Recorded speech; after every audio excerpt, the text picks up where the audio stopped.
नीट paper फुटी, कॉंग्रेस जनता पार्टीचं आंदोलन, विरोधी पक्षाची आक्रमक भूमिका यावरती पंतप्रधान नरेंद्र मोदी यांनी पहिल्यांदा व्हिडिओ केलेला आहे. हा व्हिडिओ रात्री तुम्ही पाहिलेला असेलच. या व्हिडिओनंतर बऱ्याच घडामोडी घडलेल्या आहेत. या घडामोडीनंतर पुढचे 48 तास अतिशय महत्त्वाचे आहेत. या 48 तासातच शिक्षण मंत्री धर्मेंद्र प्रधान यांचा राजीनामा येऊ शकतो किंवा अभिजित दिपके आणि कॉंग्रेस जनता पार्टीचं जे आंदोलन आहे त्या आंदोलनाचं परिमार्जन किंवा त्याचा शेवट हा रामदेव बाबांच्या आंदोलनासारखा होऊ शकतो. कसा तर रात्रीच पोलिसांनी ज्या पद्धतीनं रामदेव बाबा यांना 2013 मध्ये उचलून थेट हरिद्वारला पाठवलेलं होतं तशीच योजना ही CJP बाबत देखील असू शकते. सरकार दोन्ही पर्यायावर विचार करत असेल. कारण काय तर ज्या पद्धतीनं भाजपनं अजूनही आपली जी ताठर भूमिका आहे धर्मेंद्र प्रधान यांच्या राजीनाम्याबाबतची ती कुठेही लवचिक केलेली नाहीये. आज आश्चर्याची बाब म्हणजे दुसऱ्यांदा JP नड्डा आणि CJPच्या प्रवक्त्यांची भेट झालेली आहे. ही भेट झाल्यानंतर CJPनं असं जाहीर केलेलं आहे, अभिजित दिपकेंनी असं जाहीर केलेलं आहे की आपला विजय हा जवळ आलेला आहे. धर्मेंद्र प्रधान यांचा राजीनामा हा कधीही होऊ शकतो. हीच वेळ सरकारसाठी अतिशय मोक्याची असते. यावेळेस आंदोलकांना त्या ठिकाणी जमलेल्या गर्दीला असं वाटतं की विजय आपल्या पथ्यात आलेला आहे, पण याच वेळी सरकार यंत्रणा जाग्या होतात आणि रात्रीच कार्यक्रम करतात. असं आपण अनेक आंदोलनाच्या वेळीच पाहिलेलं आहे. त्यामुळं पुढचे 48 तास हे अतिशय महत्त्वाचे आहेत. आता सौरभ दास आणि रांका हे जे JP नड्डा यांना भेटले त्या बैठकीमध्ये काय घडलं, 3 पैकी 2 मागण्यांवरती तत्वतः मान्यता झालेली आहे. सगळ्यात पहिली मागणी त्यांची जी आहे धर्मेंद्र प्रधान यांची, त्यासाठी उद्या दुपारी आम्हाला 2 वाजेपर्यंतचा वेळ द्या असं सरकारनं किंवा JP नड्डा यांनी सांगितलेलं आहे. मुद्दा क्रमांक 2, ज्या नीट पेपर फुटीनंतर विद्यार्थ्यांनी आत्महत्या केलेल्या होत्या त्यांच्या कुटुंबियांना नुकसान भरपाई देण्याचं सरकारनं मान्य केलेलं आहे.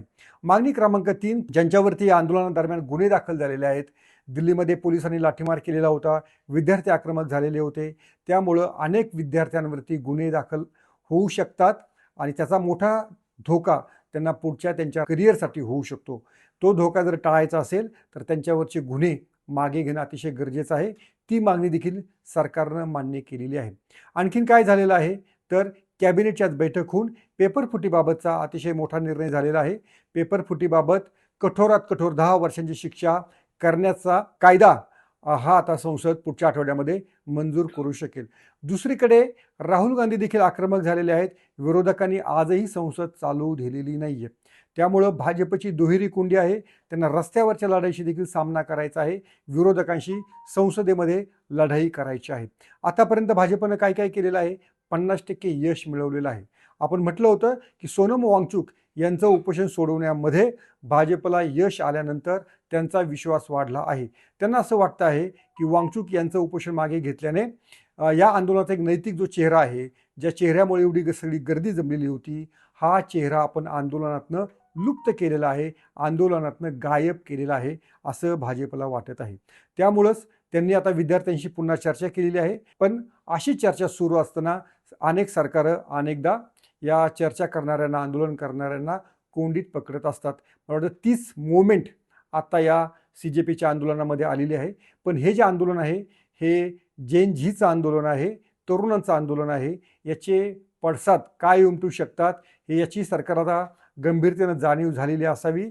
अनेक राज्यांच्या राजधानीमध्ये, शहरांमध्ये धर्मेंद्र प्रधान यांच्या राजीनाम्यासाठी तरुणाई रस्त्यावर उतरलेली आहे.